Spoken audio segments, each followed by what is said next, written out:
बहुत बहुत स्वागत है आपका पीटीसी न्यूज में। मैं सुमन कश्यप आपके साथ हाजिर आपके सामने प्रदेश की तमाम बड़ी खबरों को लेकर बुलेटिन की शुरुआत करेंगे, लेकिन पहले नजर डालते हैं हेडलाइंस पर।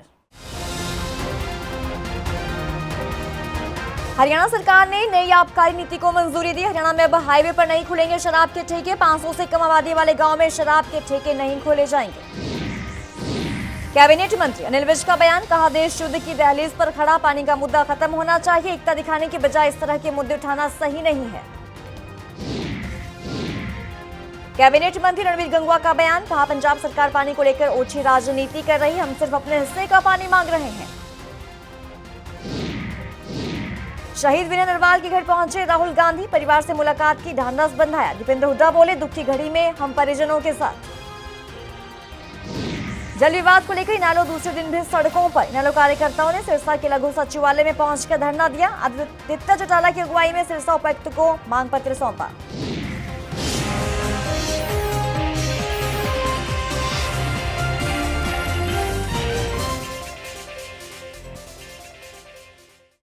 और अब खबरें विस्तार से। हरियाणा सरकार ने नई आबकारी नीति को मंजूरी दे दी है। जी हां, नई नीति के तहत नेशनल और स्टेट हाईवे पर अब शराब के ठेके जो है वो नहीं खुलेंगे।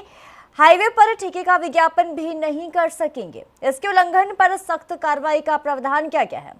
तो नेशनल और स्टेट हाईवे पर प्रचार संबंधी उल्लंघन पाए जाने पर पहली बार 1 लाख रुपए, दूसरी बार 2 लाख और तीसरी बार उल्लंघन करने पर 3 लाख रुपए का जुर्माना लगेगा। तो इसके बाद उल्लंघन को गंभीर चूक माना जाएगा और ठेके का लाइसेंस जो है वो रद्द किया जा सकता है।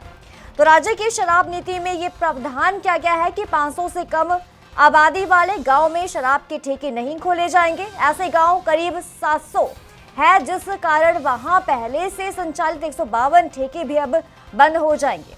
तो नई आबकारी नीति के तहत वित्त वर्ष 2025-26 के लिए सरकार ने 14,064 करोड़ रुपए के राजस्व अर्जन का लक्ष्य निर्धारित किया है। तो नई नीति में अस्थायी लाइसेंस प्राप्त करने की प्रक्रिया को सरल किया गया है। बिना पंजीकृत व्यावसायिक स्थलों जैसे कि बैंक्वेट हॉल में एक दिन के लिए, गुरुग्राम, फरीदाबाद और पंचकुला जैसे शहरी क्षेत्रों के लिए एक दिन के लाइसेंस के लिए अधिक शुल्क वसूला जाएगा। अंबाला में प्रदेश के ऊर्जा, परिवहन और श्रम मंत्री अनिल विज ने पंजाब सरकार द्वारा विधानसभा के विशेष सत्र में एसवाईएल का पानी हरियाणा को नहीं देने के निर्णय पर कड़ी प्रतिक्रिया जारी की है। उन्होंने ये कहा कि पंजाब के नेताओं को शर्म आनी चाहिए, जो ऐसे समय में देश युद्ध के लिए आगे बढ़ रहा है। एकता दिखाने के बजाय इस प्रकार के मुद्दे जो है वो उठाए जा रहे हैं। उन्होंने ये भी कहा कि देश हित को सर्वोपरि मानते हुए मुख्यमंत्री भगवंत मान को इस मसले को खत्म कर देना चाहिए। कैबिनेट मंत्री अनिल विज ने पत्रकारों से बातचीत के दौरान कहा कि ये मामला खासतौर पर जब भारत ने पाकिस्तान का पानी बंद किया उसके बाद उठाया गया। इसे काउंटर करने के लिए इन्होंने हमारा पानी बंद किया, जिसके पीछे गहरी साजिश है। सुनिए क्या कुछ कहा अनिल विज ने। देखिए, हमने तो पहले भी दोनों लड़ाइयाँ देखी हैं। 65 भी देखा है, 71 भी देखा है, और उस वक़्त ब्लैकआउट होते थे और सब लोग अपने अपने सेफ स्थानों पर चले जाते थे। तो अगर हम अटैक करने जा रहे हैं, पाकिस्तान में भी हो रहे हैं ब्लैकआउट, तो हम जो सिविल डिफेंस का अपनी हमारी एक होती है जो उस वक़्त देश के अंदर काम करती है और सारे महत्वपूर्ण चीज़ों को देखती है, तो उसको एक्टिवेट करना बहुत ज़रूरी है। इसीलिए मॉक ड्रिल कराई जा रही है।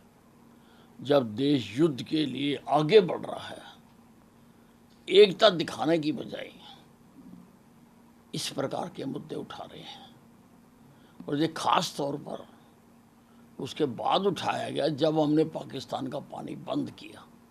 उसको काउंटर करने के लिए इन्होंने हमारा पानी बंद कर दिया।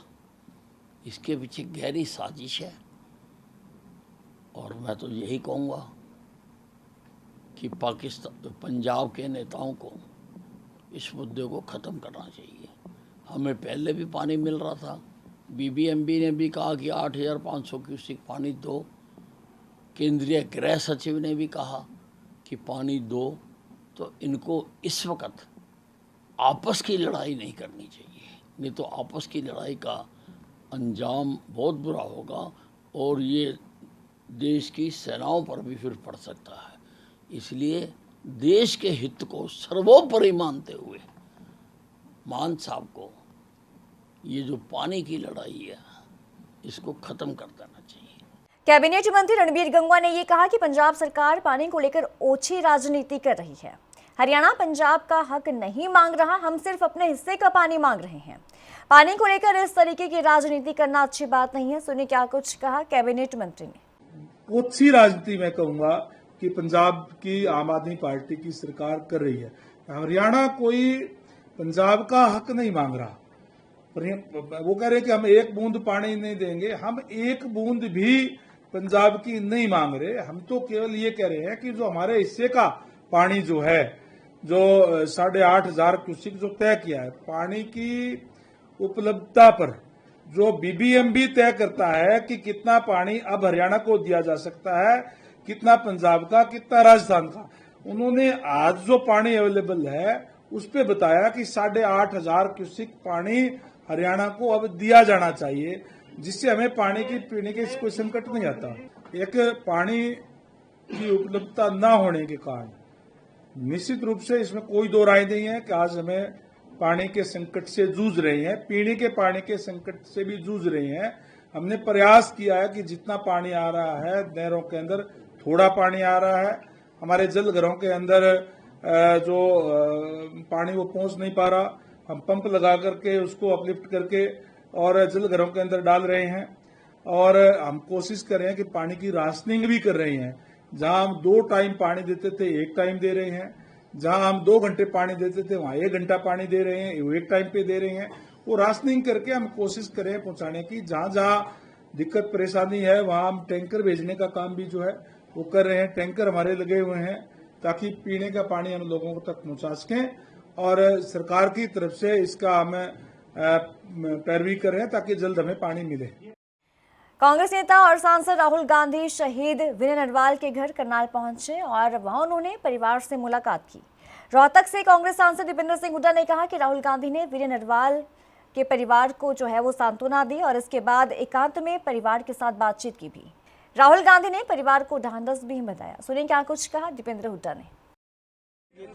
ये कोई मीडिया का विषय नहीं है। आप समझ सकते हैं कि ऐसे इतनी बड़ी शहादत देश के लिए जो दी, तो परिवार के दिलों में कितना दर्द होगा वो आप समझ सकते हैं। तो ये एक पारिवारिक बातचीत रही है और एक तरीके से उन्होंने परिवार से मिलकर उनका ढांढस बंधाने का कार्य। इस विषय में राहुल जी का या हमारा कोई उद्देश्य नहीं कि हम राजनीतिक टिप्पणी करें। आज आने का जो उद्देश्य था वो शहीद विनय नरवाल जी को श्रद्धांजलि देना। यमुनानगर जिले का वन्यजीव प्राणी विभाग कलेसर में जो राजाजी नेशनल पार्क देहरादून से इन दिनों नए मेहमानों का आगमन हुआ है। जी हाँ, वन्यजीव प्राणी विभाग कलेसर नए आए मेहमानों की आवभगत में लगा हुआ है। नेशनल पार्क में गजराज महाराज अपने परिवार के साथ भ्रमण के लिए पहुंचे हैं। तो नेशनल पार्क में 10 से 12 हाथियों का एक समूह कलेसर जंगल में बने तालाबों में अटखेलियां करता हुआ नजर आ रहा है, जो कि आसपास के लोगों के लिए चर्चा का विषय बना हुआ है। हाँ, हमारे पास लगभग 10 हाथी है जो राजाजी नेशनल पार्क से कॉरिडोर एरिया से होते हुए कलेसर नेशनल पार्क में आए हैं। जो 25 तारीख की पहली बार साइटिंग हुई थी, जो हमारे स्टाफ ने देखा था, और उसके बाद जो हमने जंगल के अंदर कैमरा ट्रैप लगा रखे हैं। तो एक जो हमारा गुगा फायर लाइन है उसके नज़दीक जो पक्का पौंड है उसके अंदर कैमरा ट्रैप लगा हुआ है, उसके नज़दीक है। तो वहाँ अंदर नहाते हुए की वीडियो जो आपको देखी भी आपने वो ये, तो उसमें से 7 हाथी वहाँ अलग झुंड में है और 3 अलग से है। 7 में से हमारे पास जो आए हैं उनमें 4 तो मादा है और 3 मेल है, और जो अलग से 3 हाथी है उनमें से 1 मेल है और 3 फीमेल है, 2 फीमेल है। और ये जैसे हमारे मेहमान के तौर पे आए, हमने इनकी पूरी तरह से स्टाफ को भेजकर निगरानी में रखते हैं। इन दिनों में जैसे ऊपर पानी वाली खोल है, जो ऊपर चढ़ जाते हैं वो ठंडी खोलें हैं। तो काफ़ी दिन हमें यूँ अभी काफ़ी दिन से यहाँ ये घूम रहे हैं, तो यहाँ रुकने की संभावना है इनकी, क्योंकि हमने अभी जो ट्यूबवेल लगा के पाइपलाइन के अंदर पानी की व्यवस्था करी है, उससे जिस पानी की खाने की हर तरह की व्यवस्था है, तो इनकी इस बार रोकने की संभावना है। तो ये एरिया तो नेशनल पार्क बहुत बड़ा, आपको पता है 11,570 एकड़ है, और इसके नज़दीक जो एरिया है 13,209 एकड़ है, वाइल्ड लाइफ सेंचुरी है। तो एरिया में यहाँ डिस्टर्बेंस कम है, इस कारण ये जैसे डिस्टर्बेंस के कम होने के कारण यहाँ शांति से अपना विचरण कर रहे हैं। यही जो हमारे यहाँ 3 आती है, पहले तीनों मेल है, तो इसमें सांबर, चीतल और बार्किंग इंडिया जिसको काकड़ बोल देते हैं, और वाइल्ड वोर जंगली सूर हो गई, और जैसे सही वगैरह बेंगोलियन, काफ़ी जानवर ऐसे हैं जो यहाँ आमतौर पर विजिटरों को दिखते हैं। यमुनानगर में करीब 1 घंटे हुई जोरदार बारिश ने प्रशासन के उन दावों की पोल खोलकर रख दी है जिसमें नगर निगम और जिला प्रशासन दावे कर रहा था कि बरसात के दिनों में सड़क पर पानी जमा नहीं होगा। मॉनसून सीजन से पहले नगर निगम नालों की सफाई के लिए खुद की पीठ थपथपा रहा था, लेकिन जोरदार बारिश ने प्रशासन के दावों की पोल जो है वो खोल के रख दी। शादीपुर गांव के पास जठलाना खजूरी सड़क पर करीब 3 फीट तक पानी खड़ा हो गया है, जिससे आने जाने वाले लोगों को काफी ज्यादा परेशानी का सामना भी करना पड़ा है, और स्कूल से घर लौट रहे बच्चे भी काफी ज्यादा परेशान हो रहे हैं। पानी की तो बहुत ज़्यादा ही दिक्कत है, और हर समय ही दिक्कत रहती है।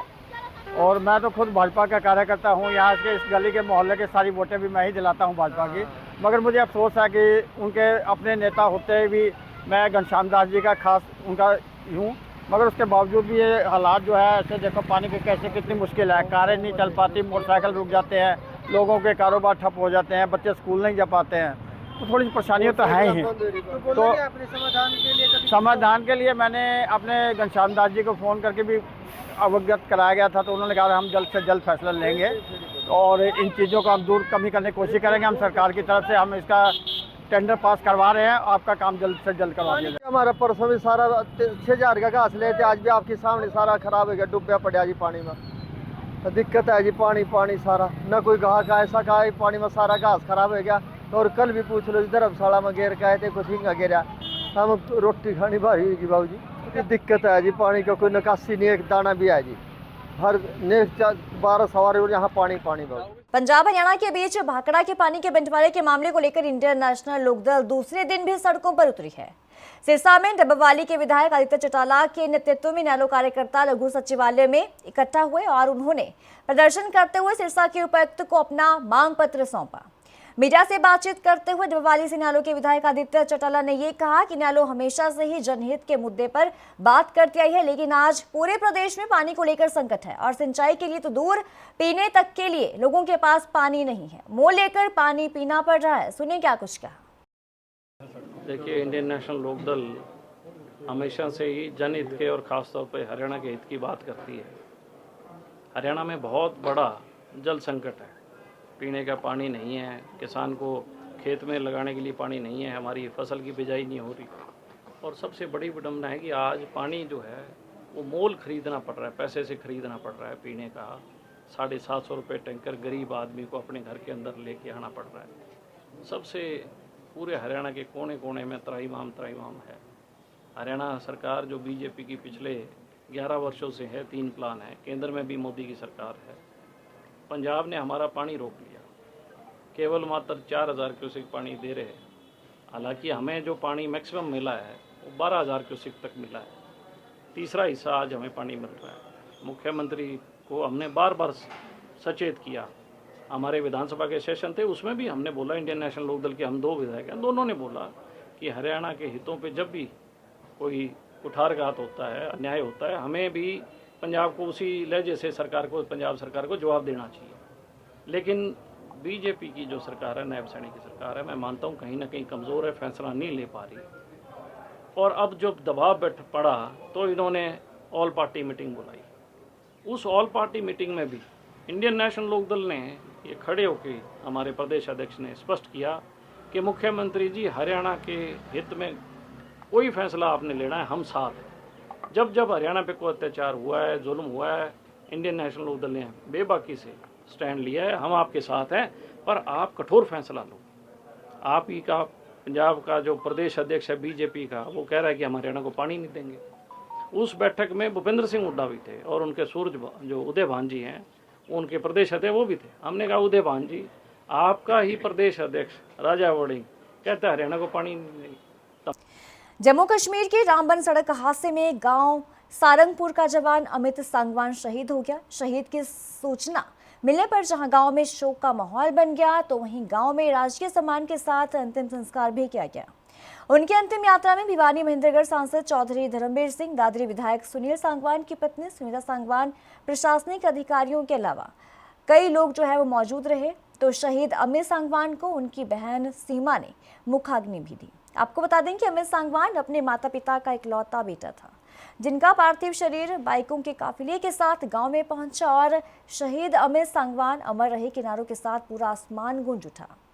तो 2 दिन पहले जम्मू कश्मीर में सेना की गाड़ी गहरी खाई में गिर गई थी, जिसमें सेना के जवान शहीद हो गए थे। मेरा नाम मास्टर नफी सिंह सांगवान, सारंगपुर से ही हूँ मैं, और ये पहली से लेकर 10वीं तक मेरा स्कूल में पढ़ा है।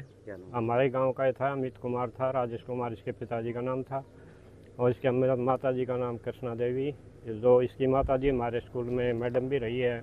बहुत शरीफ लड़का था, और ये जम्मू कश्मीर में एक दुर्घटना का शिकार होकर मतलब वीरगति को प्राप्त हो गए। हमें बड़ा दुख है, और दुख की घड़ी में परिवार को सांत्वना देना चाहते हैं। देखिए, इन नौजवानों की वजह से ही ये देश कहीं ना कहीं सुरक्षित हाथों में है, और ऐसी जगह पर और ऐसा माहौल जब हिंदुस्तान के दोनों तरफ, चाहे वो पाकिस्तान बॉर्डर हो, चाइना बॉर्डर हो, और हमारे ये नौजवान सर्दी गर्मी ऊंचा नीचा पहाड़ों पर अपना सब कुछ छोड़ के इस देश की सुरक्षा और रक्षा में लगे हुए हैं। इस प्रकार से जब कोई भी देश का जवान शहीद होता है तो दुख, इतना बड़ा दुख, और न केवल परिवार पर बल्कि गांव पर, इलाके पर बड़ा दुख पड़ जाता है। वैसे तो क्योंकि उन्होंने एक शहादत दी है देश के लिए, इससे ज़्यादा आज हम कुछ कह भी नहीं सकते। परिवार में इकलौता बेटा। इस बुलेटिन में इतना ही। खबरों की ज्यादा अपडेट के लिए आप बने रहिए PTC न्यूज के साथ।